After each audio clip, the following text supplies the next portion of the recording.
성경에는 우리가 주의하고 경계해야 될 것들에 대해서 굉장히 많이 말씀하고 계시죠.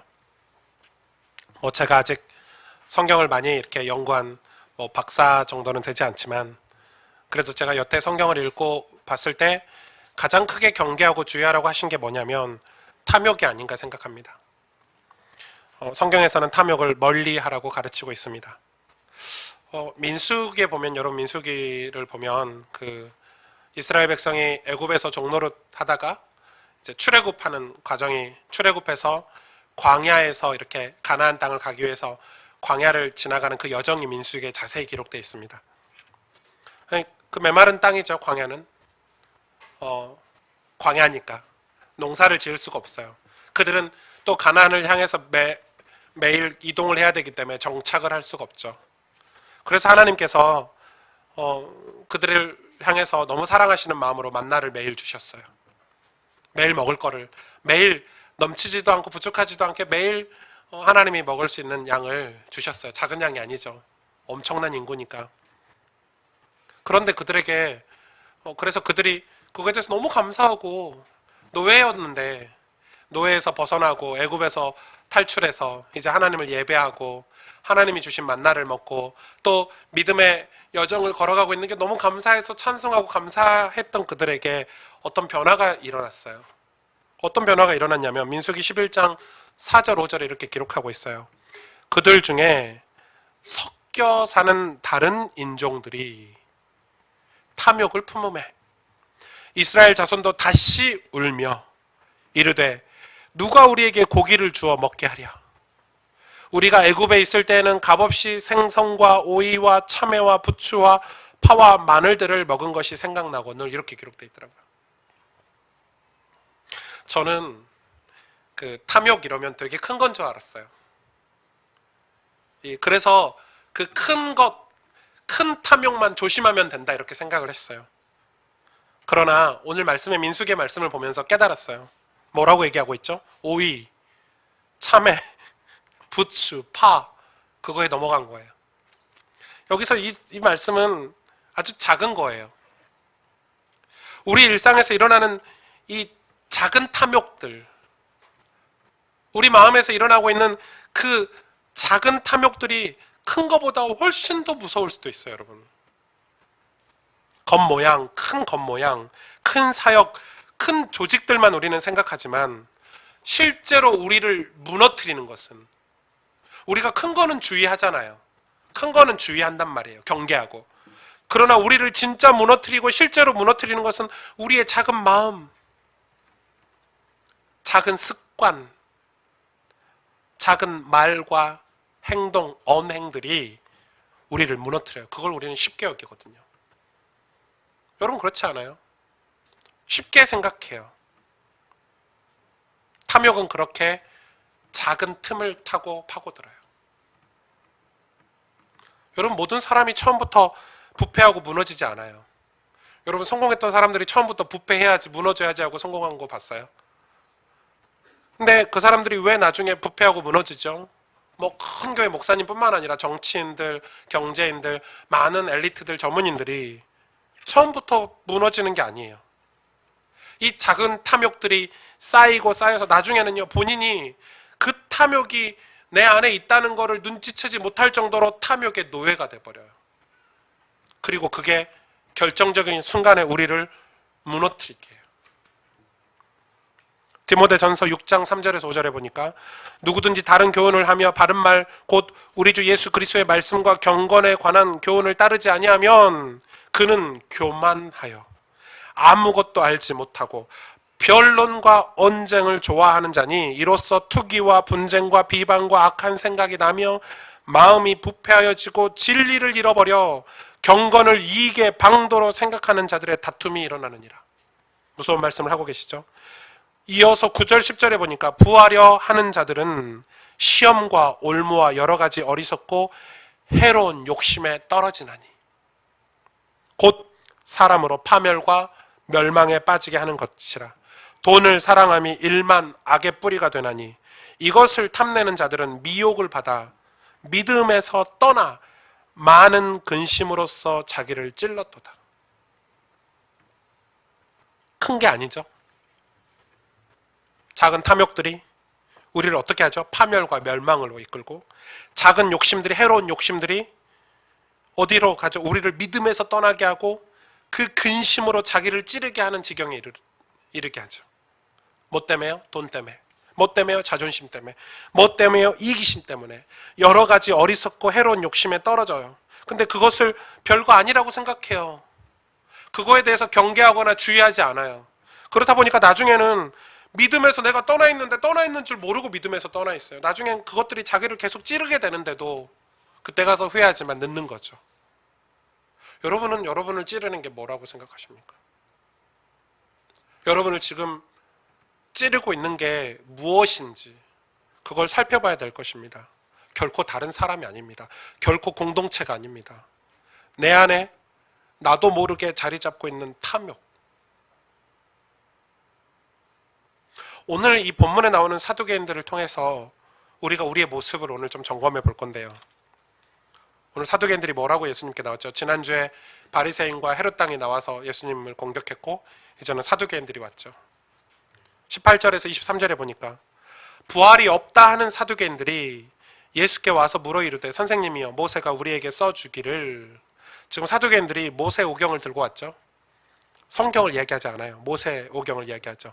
어떤 사람의 형이 자식이 없이 아내를 두고 죽으면 그 동생이 그 아내를 취하여 형을 위하여 상속자를 세울지니라. 여기까지가 신명기 25장의 말씀이에요. 그 뒤에는 성경을 인용한 게 아니에요. 그 뒤에는 자기들이 그냥 추측해서 질문을 만들어 온 거예요. 뭘 질문을 해왔냐.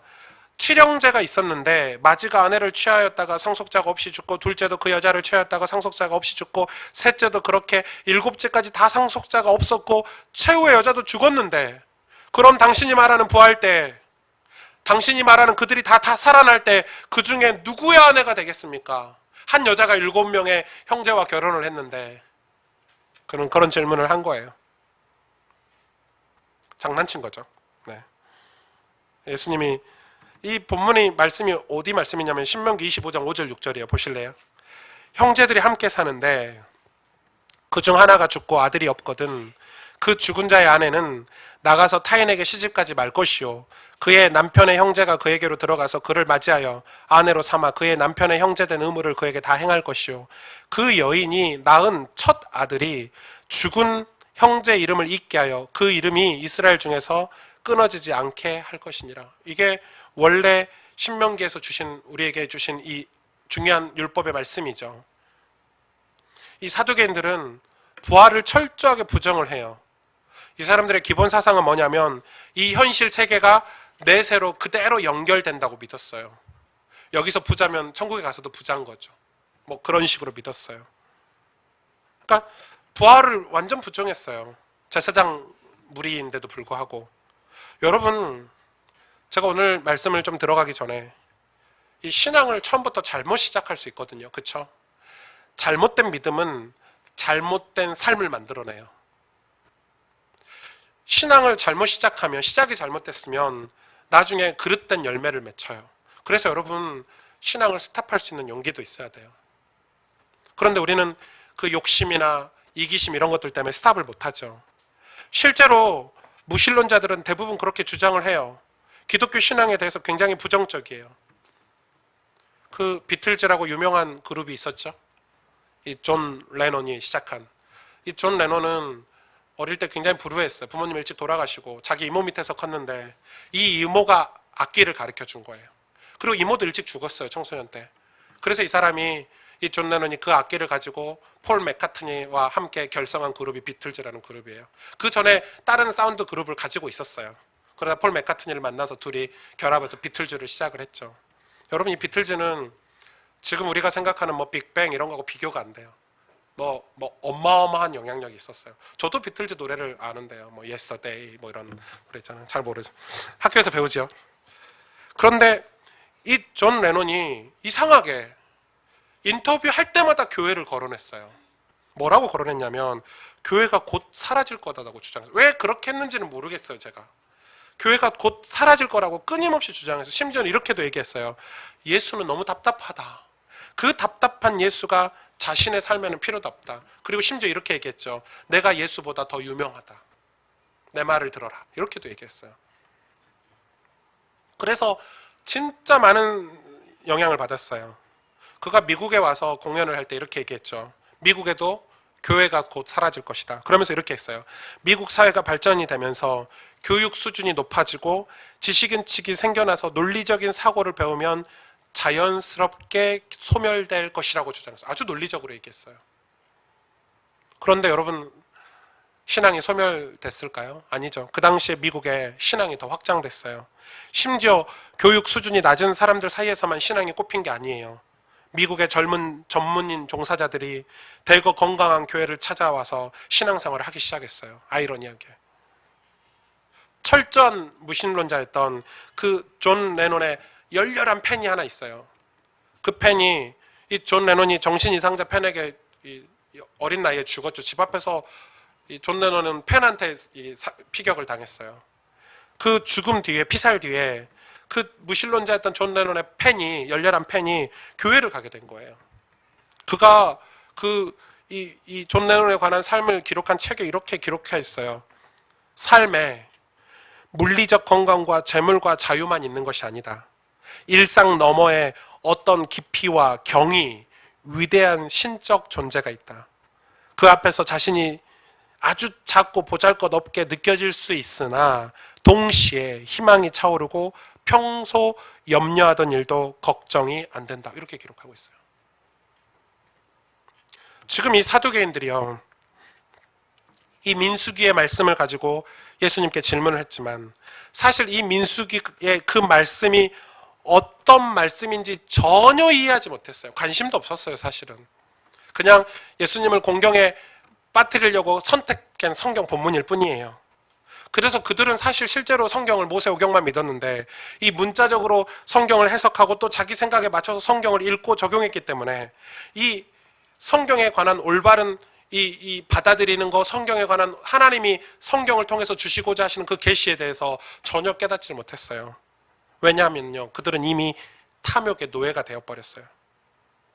여러분, 이 민수기에서 이 본문 말씀은 이 여러 가지 해석 바탕이 있겠지만 두 가지 핵심적인 바탕을 이해하고 읽어야 되는 거예요. 첫째는 뭐냐면 하나님이 여자를 보호하기 위해서 하나님의 마음이라고 저는 생각해요. 그게 뭐죠?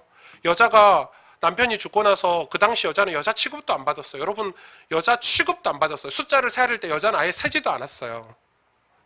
그런데 그 여자가 경제가 어려워서 이방인에게 시집가는 것을 막기 위한 어떤 율법적인 제도였어요. 어떤 그 단일 민족, 하나님이 선택한 이 구속에 우리에게 복음을 설명하기 위해서, 구원을 설명하기 위해서 특별하게 선민으로 선택한 그 민족의 특수성을 고려를 해야 돼요.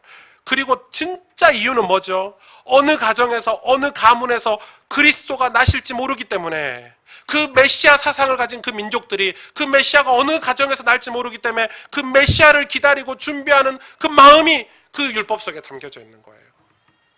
그래서 혈통이 끊어지는 거를 너무너무 위험하게 생각했어요. 어느 가정이든. 왜요? 하나님이 어느 가정에서 메시아가 날지 모르니까 혈통이 끊어지지 않기 위해서 이스라엘 민족의 간절한 메시아 사상이 담긴 이 민수기의 말씀이에요. 그걸 모르는 사두개인들이 말장난해요. 첫째가 죽고 둘째가 죽고 셋째가 죽고 넷째가 죽고 일곱째가 죽으니까 천국 가서 누구의 와이프입니까? 말장난해요. 이것은 마치 야, 천국에 가면 술집 있냐? 천국에 가면 골프장 있냐? 천국에 가면 극장 있냐? TV 있냐? 장난 아닙니다. 예수님이 너무 화가 나는 거예요. 너희가 성경도, 너희가 하나님의 능력도 모르고 있구나. 이렇게 얘기하는 거예요. 보세요. 24절에서 26절에 예수께서 이르시되 너희가 성경도 하나님의 능력도 알지 못함으로 오해함이 아니냐. 사람이 죽은 자 가운데서 살아날 때에는 장가도 아니가고 시집도 아니가고 하늘에 있는 천사와 같으리라. 죽은 자가 살아난다는 것을 말할진대 너희가 모세 책 중 가시나무 떨기에 관한 글에 하나님께서 모세에게 이르시되 나는 아브라함의 하나님이요 이삭의 하나님이요 야곱의 하나님이로 하신 말씀을 읽어보지 못하느냐? 무슨 말이죠? 너희가 모세의 오경을 들고 왔지만 하나님은 성경을 얘기했어요. 그러나 그들이 깨닫게 하기 위해서 또 모세 이야기를 했죠. 모세의 책 중에 가시나무 떨기에 관한 글을 너네들이 읽어보지 않았느냐? 하나님께서 가시나무 떨기에 모세 앞에 나왔죠. 그리고 뭐라고 하셨어요? 나는 아브라함의 하나님. 그때 아브라함이 살아있었습니까? 이 땅에 말이에요. 육신적으로 죽어 있었죠. 모세를 만날 때 하나님이. 이삭이 살아있었습니까? 야곱이 살아있었습니까? 근데 왜 이삭의 하나님, 야곱의 하나님, 아브라함의 하나님이라고 했습니까? 여러분 영어 성경을 보십시오. I was가 아니에요. I am이에요. 지금 천국에 있는 아브라함의 하나님, 지금 영원한 세계 하나님 품에 천국에 지금 있는 이삭의 하나님, 야곱의 하나님, 살아있는 그들의 하나님이라는 거예요. 지금 그걸 얘기하고 있어요. 너희가 천국을 진짜 모르는구나. 왜 이 사두개인들이 하나님의 말씀을 받지 못하고 있을까? 왜 하나님이 말씀을 통해서 계속해서 계시하시는 그 계시를 받지 못하고 있을까? 사두개파는 철저하게 모세오경만 신봉했죠. 그리고 그 모세오경도 실제로 믿은 게 아니에요. 모세오경 외에 모든 성경을 믿지 않았어요. 왜냐하면 그 사두개파에 대해서 조금 이해가 필요해요. BC 2세기경에 하스모니안 왕조 때 이 사독 제사장이라고 있었거든요. 사독 제사장의 후예임을 자처하는 다수의 제사장에 의해서 형성된 이 유대교의 당파 중에 하나예요. 정치적인 세력이죠. 근데 이 사람들이, 이 당파가 얼마나 파급력 있냐, 이 제사장들이 엄청난 로비와 이 로마의 이 속국이 되면서 로마 정부하고 이 결탁하면서 세력을 키웠어요. 그래서 실제로 종교와 정치의 구심점이라고 할 수 있는 그 대제사장을 중심으로 귀족들의 권익을 대변하는 일종의 정치 집단이 됐어요. 나중에는요, 이 사제직을 사두개파가 다 독점을 했어요. 그래서 유대 최고 기구가 뭐죠? 사내들이라는 기구가 있어요. 그 의회를 완전히 장악했어요, 사두개인들이. 심지어는 바리새파도 거기에 들어가지 못할 정도로 사두개파들이 완전 장악을 했어요. 그렇기 때문에 그들은 내세도 천사도 믿지 않았어요. 한마디로 그들은 철두철미하게 세속적이었어요. 자기들이 그렇게 살고 있기 때문에 이 부활이라는 게, 이 새로운 세상이라는 게 오면 안 되는 거예요. 예수님께서 바리새인과 사두개인들을 호되게 비난하셨죠. 그리고 제자들에게 그 두 무리의 가르침을 경계하라고 말씀하셨어요.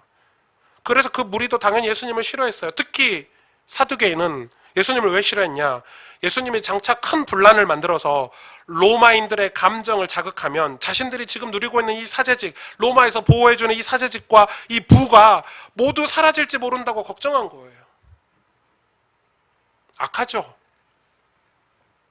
제사장들인데. 그런 사람들에게, 그런 탐욕이 가득한 사람들에게 하나님의 말씀의 계시로 드러나지 않는 거예요. 깨달음도 없고 감동도 없는 거예요.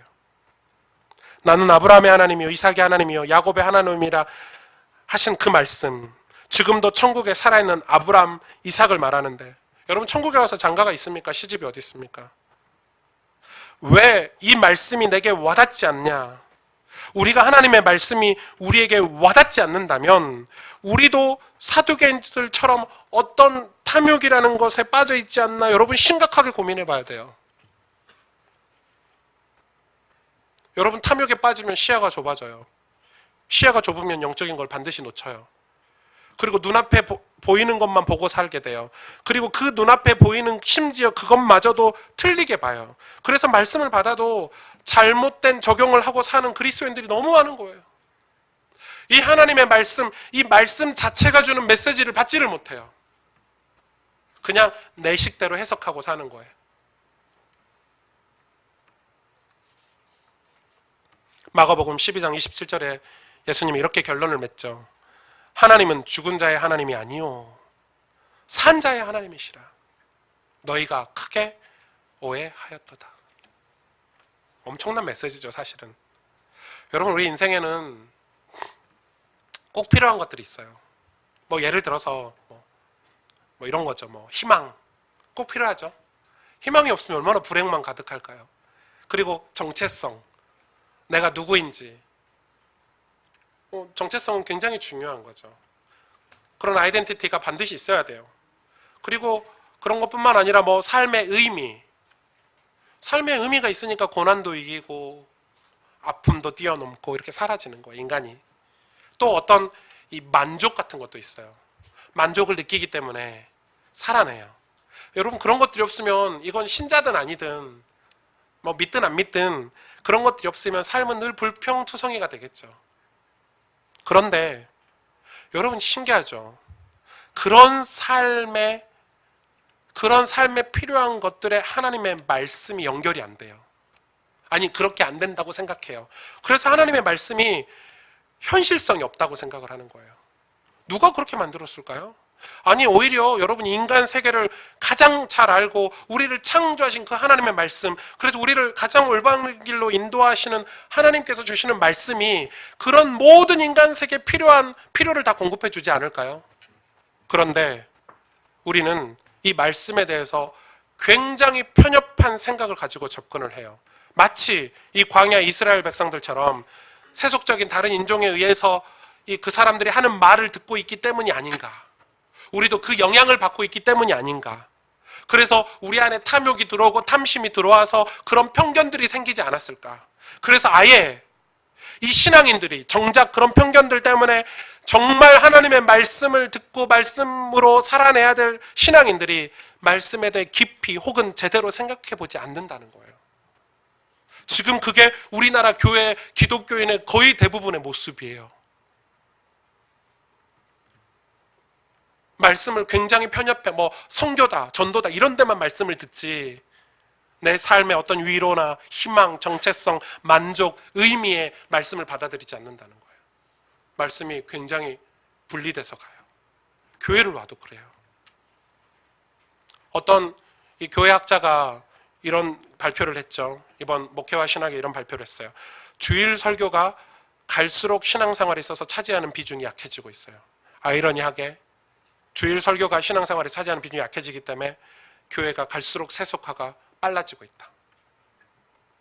그래서 어떤 특별한 그런 것들의 비중이 늘어나면서 교회가 교회의 진짜 모습을 감추기 시작했다라고 평가를 하고 있더라고요. 그래서 많은 사람들이 복음에 대해 들어보지 못하고 교회를 다니고 있다. 제가 한 얘기가 아니에요. 이 교회 학자들이 이 저널에 기고한 글이에요. 힘들기 때문에 우리와 맞지 않다고 생각하는 그런 편견 때문에 이 말씀을 멀리하기, 그리고 교회를 다니는 거예요. 그렇게 멀리하기 시작한 그 말씀이 광야에서 하나님을 멀리하기 시작한 이스라엘과 비슷하지 않습니까? 그래서 교회는 다니는데 하나님과는 멀어지는 그런 아이러니한 신앙생활을 하고 있는 거예요. 예수님은 죽은 자의 하나님이 아니요 산 자의 하나님이라고 말씀하고 계세요. 너희가 크게 오해하였도다. 왜 그렇습니까? 이 사두개인들이 지금 죽어 있는 거예요.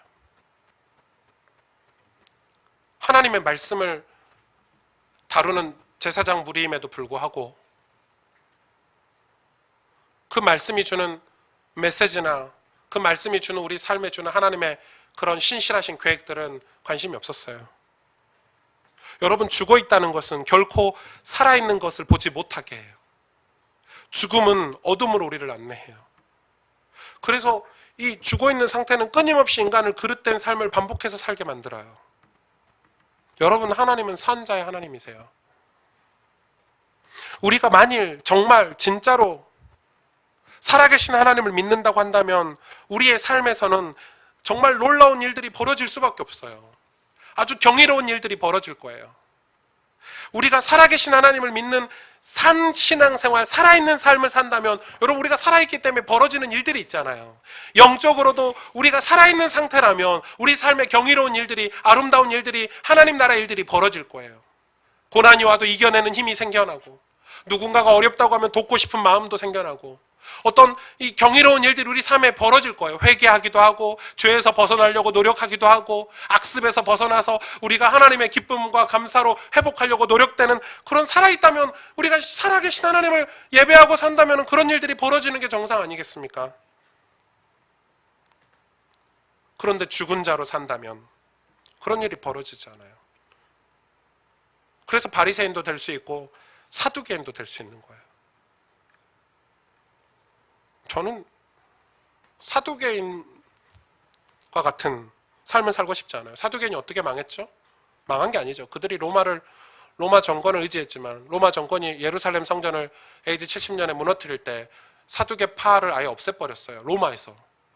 그래서 그 AD 70년에 사두개 이 당도 사라졌어요.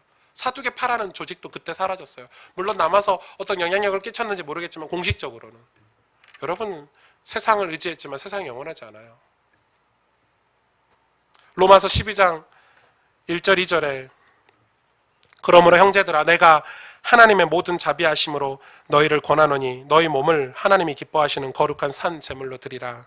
이는 너희가 드릴 영적 예배니라. 너희는 이 세대를 본받지 말고 오직 마음을 새롭게 함으로 변화를 받아 하나님의 선하시고 기뻐하시고 온전하신 뜻이 무엇인지 분별하도록 하라. 우리가 산자의 삶을 산다는 것은 어떤 태도를 가지게 되냐면 첫째는 예배를 사모하게 됩니다. 예배는 산자의 모습입니다. 하나님이 산자의 하나님이라고 했죠. 그 산자의 모습이 바로 예배입니다. 제가 오늘 점심 때 사역자 훈련 우리 소그룹 리더 모임을 했는데 그때 이거에 대해서 자세히 설명을 했어요.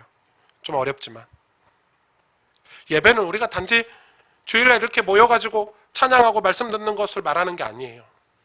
물론 그것도 필요해요. 그렇지만 이 로마서에서 영적 예배를 말씀하시면서 거룩한 산 제물로 우리 몸을 드리라고 설명하고 있어요. 우리 몸을 하나님께 드리지 않으면 사실 이 예배 시간이 예배가 아닐 거예요. 여러분, 많은 분들이 주일날 교회는 가는데 내 가정에서 내가 살아가는 내 직장에서 하나님께 내 몸을 드리지 않아요. 맞지 않습니까, 여러분? 예배 드릴 때 예배 드리고 헌금도 하고 예배의 틀을 갖춰서 예배 드리고 왔지만 내 와이프하고 내 아내하고 내 남편하고 대화할 때는 그 하나님 앞에서 산자로 대화하지 않아요. 우리가 하다못해 돈을 벌어서 우리의 생활을 살아가는 데 있어서는 내가 내 몸을 거룩한 이 영적 예배를 하나님께 드리지 않는다는 거예요. 그러니까 하나님 그 예배를 안 받으신대요. 주일날 와서 예배만 드리는 그 예배를 받지 않으시겠대요. 하나님은 우리의 영적 예배, 우리 몸을 드리는 이 예배를 이야기하시는 거예요. 우리의 몸을 드릴 수 있어야 제대로 된 이 기능을 발휘할 수 있게 되어 있죠. 그 하반절에 로마서 12장에 그거에 대한 보충 설명이 3절, 4절, 5절, 6절 계속 돼 있어요. 4절, 5절에 보니까 우리가 한 몸에 많은 지체를 가졌으나 모든 지체가 같은 기능을 가진 것이 아니니 이와 같이 우리 많은 사람이 그리스도 안에서 한 몸이 되어 서로 지체가 되었느니라. 우리가 산자라고 한다면 그리스도를 머리로 하는 그 한 몸, 하나님 나라의 백성, 한 몸이 되었다는 뜻이에요. 그래서 그 각자의 기능을 해야만 그 몸의 구성원이 될 수 있어요. 이 공동체 예배는, 우리가 드리는 이 예배는 우리가 한 몸이라는 것을 상기시켜주고 우리가 무엇보다 우리의 기능을 깨닫게 해주는 거예요. 섬기는 일, 가르치는 일, 위로하는 일, 구제하는 일, 긍휼을 베푸는 일, 산자이기 때문에 할 수 있는 일들이 발견되는 게 예배예요. 공동체 예배예요. 우리가 살아있기 때문에 우리 가정에서 어떻게 해야 되냐, 내가 살아있기 때문에 우리 집사람에게, 내 남편에게, 내 아이들에게 어떻게 해야 되냐를 깨닫는 게 예배예요. 공동체 예배예요. 그리고 그 깨달음을 가지고 내 삶에서 행동하고 실천하는 게 예배라는 거예요. 내 몸을 들여서. 예배 시간에 목사님이 막 사랑해라 사랑해라 했는데 집에 가서 폭행하고 부정부패하는 거는 예배가 아니라는 거예요. 하나님 그 예배를 안 받으시겠다는 거예요. 그래서 산자는 예배를 사모하고 예배를 향하게 돼 있어요. 두 번째는 경건을 추구하게 돼요. 디모데전서 4장 6절에서 10절에 보니까 내가 이것으로 형제를 깨우치면 그리스도 예수의 좋은 일꾼이 되어 믿음의 말씀과 내가 따르는 좋은 교훈으로 양육을 받으라. 망령되고 허탄한 신화를 버리고 경건에 이르도록 내 자신을 연단하라. 육체의 연단은 약간의 유익이 있으나 경건은 범사에 유익하니 금생과 내생에 약속이 있느니라. 미쁘다 이 말이요 모든 사람들이 받을 만하도다. 이를 위하여 우리가 수고하고 힘쓰는 것은 우리 소망을 살아계신 하나님께 두미니 곧 믿는 모든 사람, 특히 믿는 자들의 구주시라 이렇게 말씀하고 있죠. 여러분, 경건이 뭐죠? 왜 경건을 추구하게 되죠? 경건은 그리스도 예수의 좋은 일꾼이 되기 위한 마음이에요. 그것 때문에 경건을 하는 거예요. 좋은 일꾼이 되기 위해서 내 악습을 버리고 나쁜 습관을 고치고 하나님께 가까이 가서 하나님의 성품을 배우는 그 훈련이 경건인데 왜 그 경건을 해야 되냐? 경건이 목적이 아닌 거예요. 경건을 하는 그 이유가 중요해요. 그리스도 예수의 좋은 일꾼이 되기 위해서. 살아있는 사람은 하나님의 제자가 되고 그리스도의 일꾼이 되기 위해서 애쓰는 사람이에요. 그래서 경건을 추구하게 돼 있어요. 왜요? 하나님의 말씀으로 나를 연단하고 양육을 받으려는 마음이 생겨요. 그래서 사람 앞에서가 아니라 신앙생활이 자꾸 하나님 앞에서 하나님께 양육받으려는 마음으로 가요. 어떤 학자가 이런 얘기를 하더라고요. 배움이 멈추면 교만이 시작된다. 배움과 교만 사이에 간격은 없다, 이렇게 얘기했거든요. 그래서 그리스도인은, 특히 하나님의 백성은 배움이 멈추면 안 돼요. 여러분, 목사님들이 배움이 멈추기 때문에 교만이 시작이 되는 거예요. 아, 나 신학교 다 다녔어. 목회도 잘 성공했어. 더 이상, 그거는 굉장히 교만한 거죠. 하나님 앞에 서 있지 않는다는 거예요. 많은 사람들이 내 설교를 듣고 많은 사람들이 내 메시지를 들으니까 내가 하나님 앞에 서도 되지 않을 것 같은 착각이 드는 거예요. 그런 탐욕과 탐심이 들어오기 시작하는 거예요. 여러분, 내가 최고라고 생각하는 것, 그 자부심은 굉장히 좋은 것 같지만 실제로 교만은 패망의 지름길이라고 성경은 설명하고 있어요. 사두개인들, 그 교만, 그 탐욕이 사두개인들을 주저앉게 했어요. 여러분, 하나님을 가까이 하는 실제적인 삶, 이 경건, 이거를 추구하게 돼요, 산자들은. 그리고 마지막으로 세 번째는 자족하는 마음을 가지려고 해요. 자족, 아시죠? 하나님의 은혜가 매일 필요합니까, 여러분? 혹시 하나님 은혜가 매일 필요하다고 생각 안 하는 분들 계시죠? 그게 위험한 거예요. 하나님 은혜가 매일 필요한가? 하나님의 백성들이 살아내는 복음의 삶이 뭐냐? 내가 매일 하나님의 은혜가 필요하다는 삶이에요. 오늘은 하나님의 은혜가 없어도 될 것 같아. 오늘은 별 할 일도 없어. 오늘은 고난도 없고 직장도 안 가. 얼마나 위험한 거예요. 탐욕은 그 작은 틈을 삐집고 들어와요. 그 탐욕은 매일 은혜가 필요하지 않다라고 우리를 유혹해요. 광야 이스라엘 백성들이 큰 탐욕에 무너진 게 아니에요. 아주 작은 탐욕, 뭐 부추 먹고 싶다, 뭐 이런 거, 시금치인지 뭔지 그런 거 먹고 싶다. 아시죠? 고기 먹고 싶다 그래서 하나님이 화가 나셨어요. 얼마나 화가 나셨냐면 바로 메추라기를 주셨어요. 고기를 주셨죠. 그러면서 또 약속하셨어요. 너희가 이거 고기 달라고 하는 게 욕심 때문에 달라고 하는 거냐, 아니면 진짜 먹고 싶어서 달라고 하는 거냐. 하나님 물어보셨다니까요. 그래, 먹고 싶어서. 근데 사실 하나님 알고 계셔요. 탐욕 때문에 달라고 한 거를. 그래서 메추라기를 주시면서 이렇게 약속하셨어요. 너희가 내가 매일 줄 테니까 절대 저장하지 말아라. 절대 내일 거를 미리 음식을 저장하지 말아라. 그날 먹을 것만 거두고 나머지는 거두지 말아라. 그런데 이스라엘 백성이 어떻게 했죠? 그 탐욕이 이미 사로잡혀서요. 고기를 보니까 환장한 거죠. 막 걷어들였어요. 저장. 하나님이 화가 나셨죠. 어떻게 죽였죠, 하나님이? 성경에 이렇게 한 민수기 읽어보세요. 재밌어요, 성경이. 메추라기를 먹으면서 고기가 이빨에 낄 때 죽였어요, 하나님이. 막 먹고 있을 때 죽였다는 거죠. 탐욕은 하나님의 저주와 재앙도 못 느끼게 해요. 무서운 거예요, 여러분. 탐욕이 우리를 사로잡으면요. 그래서 성경에 뭐라고 얘기하냐? 자족하는 마음을 강조를 하는 거예요. 디모데전서 6장 6절에서 8절에 그러나 자족하는 마음이 있으면 경건은 큰 이익이 되느니라. 우리가 세상에 아무것도 가지고 온 것이 없음에 또한 아무것도 가지고 가지 못하리니 우리가 먹을 것과 입은 것이 있은즉 족한 줄로 알 것이니라. 디모데전서 6장 11절 12절 오직 너 하나님의 사람아 이것들을 피하고, 이것들이 뭐였죠? 돈은 일만하게 뿌리가 된다. 너희의 욕심, 교만, 탐욕 이런 걸 얘기하면서 하신 말씀이죠. 이것들을 피하고 의와 경건과 믿음과 사랑과 인내와 온유를 따르며 믿음의 선한 싸움을 싸우라. 영생을 취하라. 이를 위하여 내가 부르심을 받았고 많은 증인 앞에서 선한 증언을 하였도다. 하나님께서 말씀하시는 자족이 어떤 자족인가요? 예를 들어서 이런 거예요. 내 남편에 대한 자족이 없으면, 남편이 부족할 수 있지만, 남편이 좀 문제가 있을 수 있지만 자족하는 마음도 있어요. 왜? 나도 문제가 있으니까. 맞죠? 그런데 그 탐욕이 들어오기 시작하면요, 불평이 생기고 불만이 생겨요. 날 남편이 싫어요. 남편 행동이 다 싫어. 꼴배기도 싫어. 아우, 저런 인간하고 결혼했냐, 이런 마음이 들어요. 나중에는요, 거기다 진짜 큰 탐욕이 들어오면 어떻게 되죠? 불륜을 저지르고 가정이 파탄되고 파괴되는 거예요. 아이에게도 마찬가지예요. 부모에게도 마찬가지예요. 자족하는 마음이 없으면 정말 우리가 이 땅에서 해야 될 그리스도인의 삶을 살지 못해요. 정말 우리가 축복을 받아서 하나님의 그 경이롭고 아름다운 그 축복들을 맛보지 못하고 늘 탐욕 속에서 살다가 인생이 끝나게 되는 거예요. 그래서 성경은 자족이라는 단어를 계속 거론을 하고 계세요. 특히 사도 바울이 얘기를 많이 하고 있죠. 나는 만족한다.